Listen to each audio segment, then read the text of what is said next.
Antarctica बर्फ से भरा हुआ दुनिया का सबसे बड़ा मिस्टीरियस कॉन्टिनेंट है, जिस पर 1821 में पहली बार कदम रखा गया था। हमारी जमीन पर टोटल 7 कॉन्टिनेंट्स मौजूद हैं और एंटार्क्टिका दुनिया का 5वां सबसे बड़ा कॉन्टिनेंट है, जो पूरे का पूरा बर्फ से भरा हुआ है। एंटार्क्टिका बर्फ का इतना बड़ा कॉन्टिनेंट है जिस पर 5 किलोमीटर गहराई तक सिर्फ बर्फ ही बर्फ है, जिसने इस कॉन्टिनेंट के 97% हिस्से को कवर किया हुआ है। बर्फ का ये कॉन्टिनेंट पूरे 1,36,00,000 स्क्वायर किलोमीटर के एरिया पर फैला हुआ है, जिसमें पाकिस्तान जैसे 17 मुल्क और इंडिया जैसे 4 मुल्क फिट आ सकते हैं।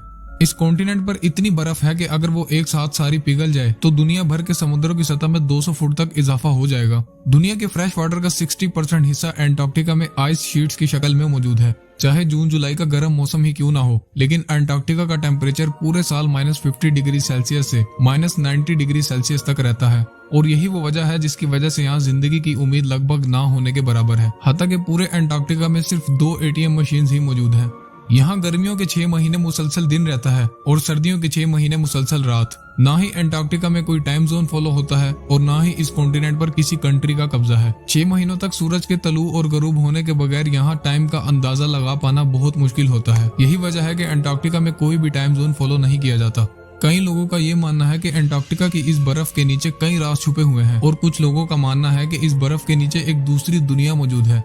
बाज लोगों का ये ख्याल है कि इस बर्फ की तह के नीचे एलियंस के स्पेसशिप्स फ्रोजन हालत में मौजूद हैं, और कुछ लोगों का ये मानना है कि यहाँ हिटलर की खुफिया मिलिट्री बेस मौजूद है। 11,000 साल पहले एक ऐसा नेचुरल डिजास्टर आया था जिसका निशाना एक ऐसा शहर था जहाँ के लोग खुद को खुदा समझते थे, और वो शहर और कोई नहीं बल्कि अटलांटिस था। कहा जाता है कि अटलांटिस का गुमशुदा शहर भी एंटार्क्टिका पर मौजूद बर्फ के पहाड़ों के नीचे ही कहीं खोया हुआ है। साफ लफ्जों में कहें तो बर्फ के इस कॉन्टिनेंट में ऐसे ऐसे राज दफन हैं जिसके बारे में कोई सोच भी नहीं सकता।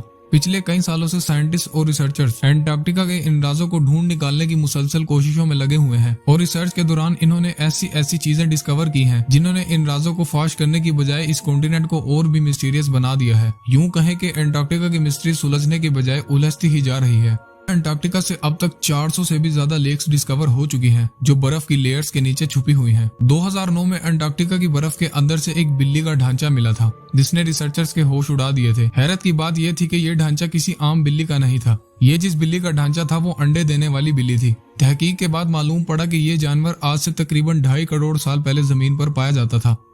1911 में अंटार्कटिका से सबसे पहला मीटियोराइड मिला था, और तब से लेकर अब तक इस कॉन्टिनेंट से तकरीबन 45,000 से भी ज्यादा मीटियोराइड्स मिल चुके हैं। मीटियोराइड सख्त पत्थर के ऐसे टुकड़े होते हैं जिनका ताल्लुक हमारी जमीन से नहीं होता, बल्कि वो किसी और प्लेनेट से टूट कर आए होते हैं। रिसर्चर्स के मुताबिक इन मीटियोराइड्स में से कई तकरीबन 7 लाख साल से भी ज्यादा पुराने हैं। 2015 में अंटार्कटिका से एक छोटा मीटियोराइड डिस्कवर किया गया था। रिसर्च के बाद मालूम पड़ा कि ये मीटियोराइड कहीं और से नहीं बल्कि मार्स से टूटकर आया था, क्योंकि इसमें ऐसे बैक्टीरिया मौजूद थे जो मार्स पर पाए जाते हैं।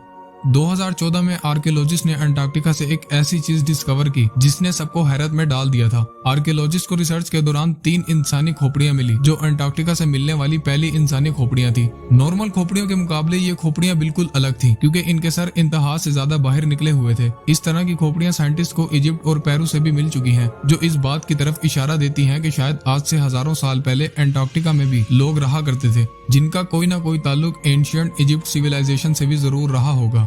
1911 में टेलर नामी एक साइंटिस्ट ने अंटार्कटिका में एक ऐसा वाटरफॉल डिस्कवर किया था जहां पानी की जगह ब्लड फॉल होता है, और इस मकाम को टेलर ग्लेशियर कहा जाता है। कई सालों तक यही माना जाता रहा था कि इस ग्लेशियर के अंदर से खून बहता है, लेकिन रिसर्च के बाद ये मालूम हुआ कि इस ग्लेशियर के नीचे एक बहुत बड़ा पानी का डैम मौजूद है, और इस पानी में समुद्र के पानी से भी 3 गुना ज्यादा सॉल्ट मौजूद है, और इसके साथ ही इस पानी में पहाड़ों से निकलने वाला आयरन भी मौजूद है। और जब ये पानी ग्लेशियर से बाहर निकलता है तो पानी में मौजूद आयरन हवा में मौजूद ऑक्सीजन से मिलकर आयरन ऑक्साइड बनाता है, और यूं पानी रेड कलर में बदल जाता है। इसी पानी में 17 टाइप के बैक्टीरिया भी डिस्कवर हुए थे, और हैरत की बात तो ये थी कि इन बैक्टीरिया को जिंदा रहने के लिए ऑक्सीजन और सनलाइट की भी जरूरत नहीं पड़ती। साइंटिस्ट और रिसर्चर का ये मानना है कि ये बैक्टीरिया उन प्लैनेट्स पर मौजूद होते हैं जहां ऑक्सीजन और सनलाइट नहीं होती, लेकिन ये बैक्टीरिया हमारी जमीन पर कहां से आए, ये राज भी अंटार्कटिका की मिस्ट्री को मजीद उलझा रहा है। साइंटिस्ट को करीब 1.5 करोड़ स्क्वायर किलोमीटर पर फैले बर्फ के इस कॉन्टिनेंट से कुछ ऐसे सबूत भी मिल चुके हैं जो इस बात की गवाही देते हैं कि आज से लाखों साल पहले अंटार्कटिका पर भी लाइफ लाइफ एग्जिस्ट करती थी और ये जगह भी रहने के काबिल हुआ करती थी। 1980 में रिसर्चर्स को एंटार्क्टिका से डायनासोर्स के ढांचे मिले थे